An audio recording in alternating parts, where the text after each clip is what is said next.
But he was right, Your Excellency. The economy was actually in ICU. But today we are talking a different story. Your Excellency, you have given me an opportunity to work with you very closely. And thank you for supporting me. Because if you didn't give me space to work and support me, we would not be where we are today. And I can confidently affirm that inflation has been contained. Our reserves are healthy, over 5 months of import cover. The shilling is now stable. In fact, Kenya's shilling has appreciated the most in the world in a period of less than 1 year. Your Excellency, I am confident to say today that road contractors are back on the roads because of what we have done. And going forward, this economy can only get better. Today we don't have sufurias in our heads. People are complaining about other things. When you see people who during President Uhuru's time were asking why the price of tea was very low. Those people were asking why coffee was collapsing. They were asking why dairy industry had a challenge. In fact, they were saying dairy industry had a challenge because President Uhuru had an interest, a direct interest. He owns a dairy farm. Today, Your Excellency, I am waiting to hear those same people complaining about tea. I am waiting to hear if they are complaining about coffee. I am waiting to hear if they are complaining about milk. Today, the conversation is changing to human rights. But they are not known for fighting for human rights. It is us who are known to be fighting for human rights. And Your Excellency, I am happy that we are working even on that space of human rights to make sure that Kenyans have a voice. And if there are challenges that we are facing, we confront them head on and we deal with them. It is not something to call people to the streets and loot people's property. It is something that we can discuss and agree, as you have agreed with Baba, that we are going to compensate those who have suffered in the hands of police and even the police officers who have also suffered. And someone was asking the other day, who has been the Vice President of Kenya, that where will we get the money? That there was no budgetary provision. I want to remind him that 2010 Constitution gave the Cabinet Secretary, National Treasury, powers under Article 223 to provide money where a need has arisen. That justifies the same. And I want to announce here that Your Excellency, a need has already arisen because you have announced with Baba that you are going to compensate these people. I will use that authority, that delegated authority by the people of Kenya, to provide resources and budget where a need has arisen, and I want to announce that a need has already arisen. Secondly, because I want to move very fast, Your Excellency, I don't know whether watu wa Migori mlikuwa mnasikiza President vizuri. When the President talked about the projects that are going on in Migori and the things that you can see, not propaganda. When the President says 18 markets are being constructed, these are things that are happening on the ground and you are seeing them. If a president can go to Oria of all places and launch a market, and the market is already being constructed almost nearing completion, which president can go to Oria? Which other president can visit Oria? And you are seeing all this. You are seeing what is happening in the blue economy, which was forgotten for years. You are able to see that almost every constituency in Migori County, for the first time, I don't think there is any other financial year where almost every constituency in a county like Migori has at least one tarmac road lined up for tarmacking.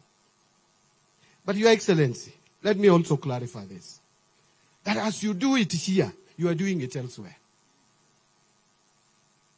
As you are putting up stadium in Migori of 800 million shillings, I know there is another one in Kakamega for 1.4 billion shillings. As we upgrade, and by the way, Your Excellency, it was a very sad situation, that the 4 counties of Luo Nyanza, Migori, Homa Bay, Kisumu, and Siaya, and even by extension, our Kisii neighbors. We didn't have a serious level 6 hostel in this region. All these years since independence, we all know how Russia, it used to be called Russia, then it became New Nyanza General Hospital. Now it is Jaramogi Oginga Odinga Hospital. All these governments know and saw the need to make Jaramogi Oginga Odinga Hospital level 6. It is this administration which has upgraded Jaramogi Oginga Odinga to level 6, and you have allocated 3 billion shillings in this financial year. Jaramogi was surviving barely on 600 million provided by Kisumu government, Kisumu County. Today, what are we seeing? An elevated hospital where we are going to have a cancer center for this region. Our people used to come to Moi Eldoret, Your Excellency.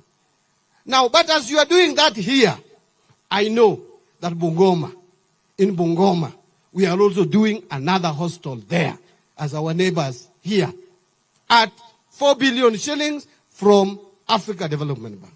And we have added another 1 billion shillings for Kakamega Hospital. So the whole country, I'm just talking about the neighbors here, because I don't want to talk about Turkana, I don't want to talk about Kwale, Lamu, it will be the whole day.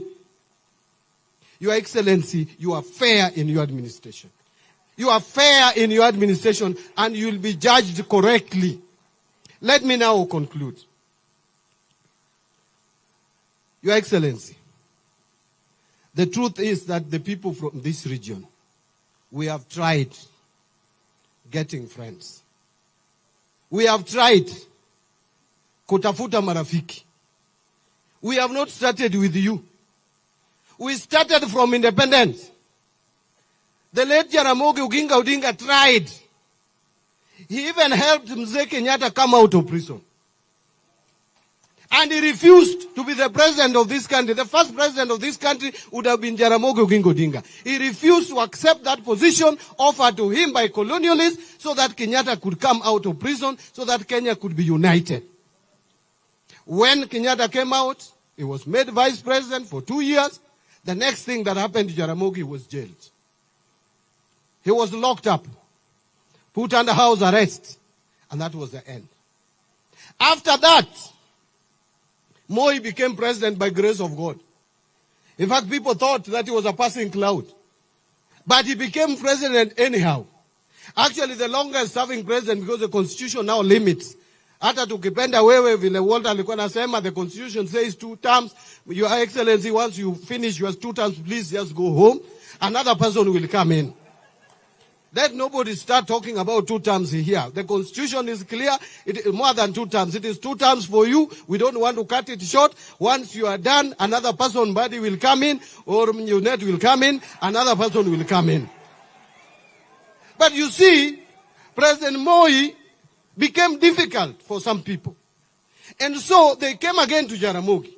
Help us get this man out of power. Jaramogi brought Ford. Instead of allowing Jaramogi, we even pleaded with them to allow him 2 years of leadership. What did they say? They brought their son from somewhere, split Ford into 2, Ford Asili, Ford Kenya. Siku hizi hata ime split Ford people, watu wengi sana.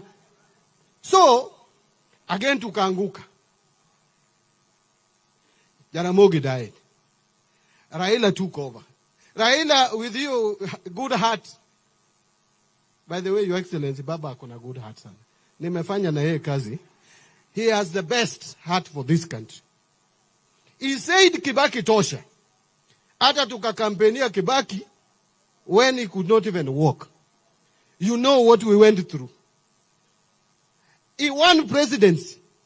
The very day he was sworn in, Raila was blocked at the gate of State House, together with Moody Award, while others were allowed in. That is the friendship that we have gone through. That is the friendship. As if that is not enough, tulifanya handshake. Juzi tu. Junet saa zingine ananiambia naangalia Junet, the legislation tunapewa, you used to give us some legislations which were very bad. Tunaangalia hiyo legislation, you were deputy president, but I don't know whether ulikuwa na authority that time. Tulikuwa tunapewa legislation tupitishe, zingine naona si mzuri. Juneta ananiambia, Mbadi, wacha tupitishe tu, tukikuwa president, tukipata president uongozi huko mbele, tutabadilisha. Tulikuwa tunatarajia tutapewa hii kiti. Na alikuwa na hiyo kifungu, anafungwa na anafunga. Anafungwa State House na anafunga. Sasa tukasema hii kitu tunachukua. Wacha wakati fika 2022. Your Excellency, nilishangaa nikiona nakuletea kifunguo huko Kasarani. Lakini kusema ukweli hiyo kitu ilinikasirisha. Wiki moja nililala kwa nyumba, sikutoka hata kwa sitting room. Then now you have this key kwa mkono yako. Sasa tunaambiwa ati someone can come and grab it from you and give it to us. Now mimi ninajiuliza, when you had it in your hand, ukapeleka kwa William Ruto. Sasa unataka kugrab kutoka kwake. How will that work? Your Excellency, what I'm saying in a nutshell, you have shown us a different friendship. I am not saying this because I'm Minister for Finance. I am saying this because I can see the way you relate with everybody in this country. You relate with the Luos, you relate with Turkana, you relate with Kurias here. In fact, hata tulikuwa tunashangaa kwa nini hawa Wakuria wanakupenda na sisi hatukupendi. Kumbe ni hii ndiye walikuwa wanaona hii mwaka yote. Sasa mimi nataka niambie watu wetu hapa tutoki. Wacha watu wengine pia watoke waende nje. Sisi pia tubaki hapa tuone vile Riogiriugi alisema ni uongo gani ama ni ukweli gani unasema. But as I conclude, Your Excellency, I am confident that 2027 ODM, which I chaired for 10 years, there is no any other chairman of ODM who has served longer than me. And UDA and Kenya Kwanza mzima tutafanya kazi pamoja. Uchaguzi ya 2027 tutashinda pamoja, na tukiendelea hata 2032 bado tutakuwa pamoja na